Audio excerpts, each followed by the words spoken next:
This is Terry Wood from PokerRailbird.com, and today we're talking about one of the most toxic player types in live poker, the poker bully.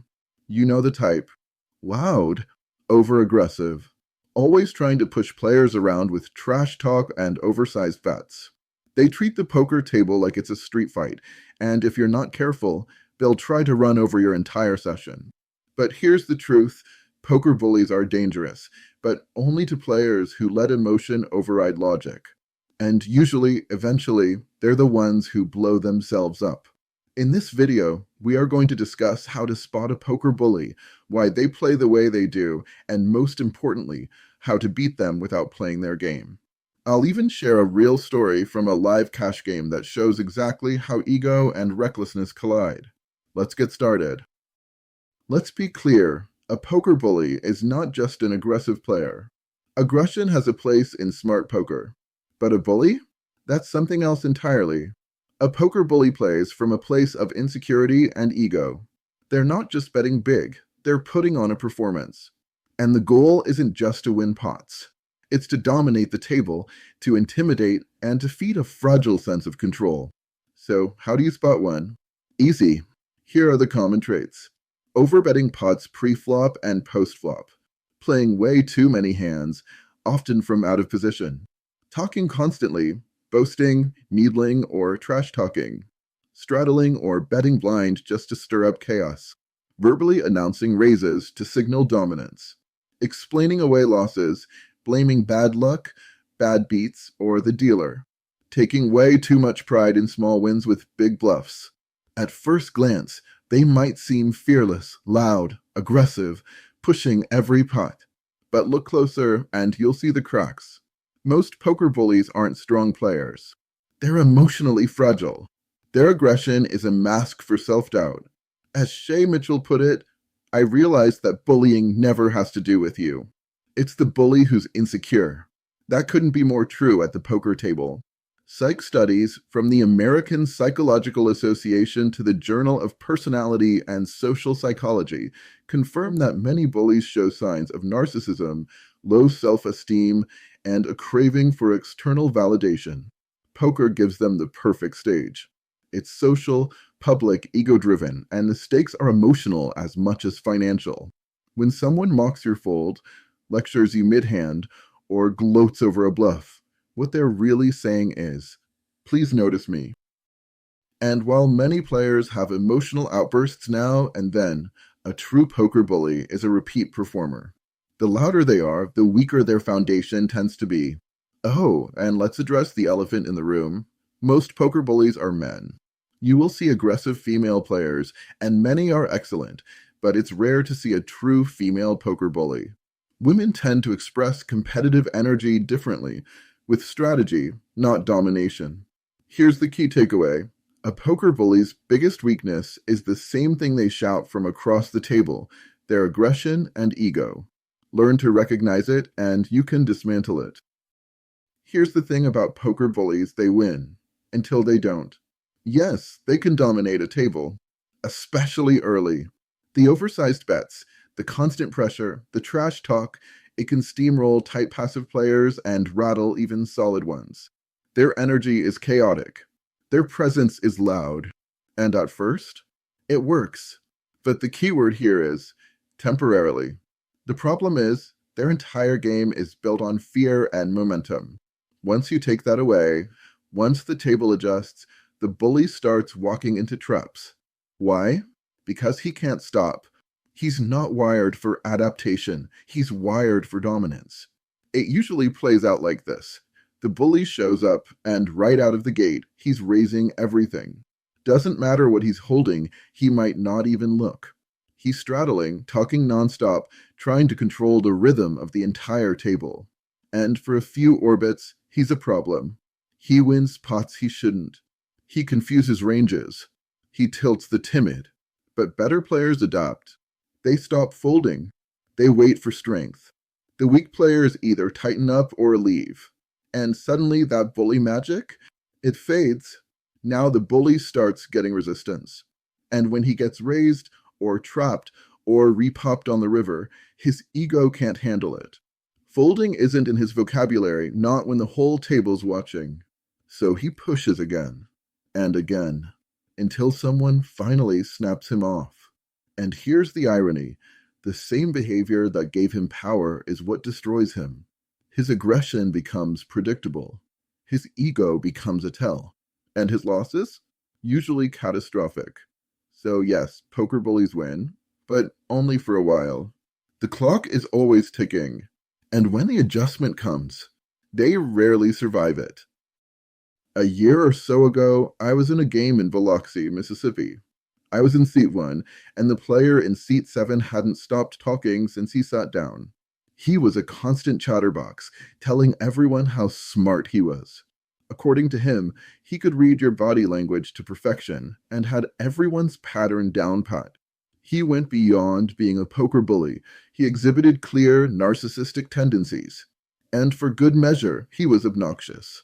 Eventually, the guy in seat 2 joined in the banter, disputing everything seat 7 said. The more he pushed back, the more intense seat 7's rhetoric became. It was almost laughable. The battle of egos had begun, and the only winners would be the rest of us who refused to get involved. This is a $1, $3 blind game with a no-cap buy-in, and like most of these games at the Beau, it played like a 2-5 or even 5-10 game. Seat 7 has about $900 in front of him, and Seat 2 is sitting on roughly $600. The cards are dealt and Seat 7 raised to $45 pre-flop. It folded around to Seat 2, who called. Everyone else got out of the way. The action started with Seat 7. The flop came 8 of hearts, 10 of hearts, and the Jack of clubs. The pot is $94, the $90 in bets, and the small and big blinds. Seat 7 said, well, let's see what you have, and bet $120 into the $94 pot. Seat 2 snap called. Pot now $334. Of course, both players were still talking at this point, neither listening to the other. A typical ego standoff.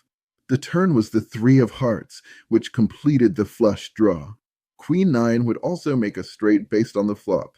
The pot was sitting at $334, and Seat 2 had about $450 left. Seat 7 had him covered and bet $250 into the pot. Seat 2 called again, leaving himself with only about $200 behind. The pot now ballooned to $834. The river brought the 8 of spades, pairing the board. The final board, 8 of hearts, 10 of hearts, Jack of clubs, 3 of hearts, and the 8 of spades. Flushes, straights, even a full house were possible at this point.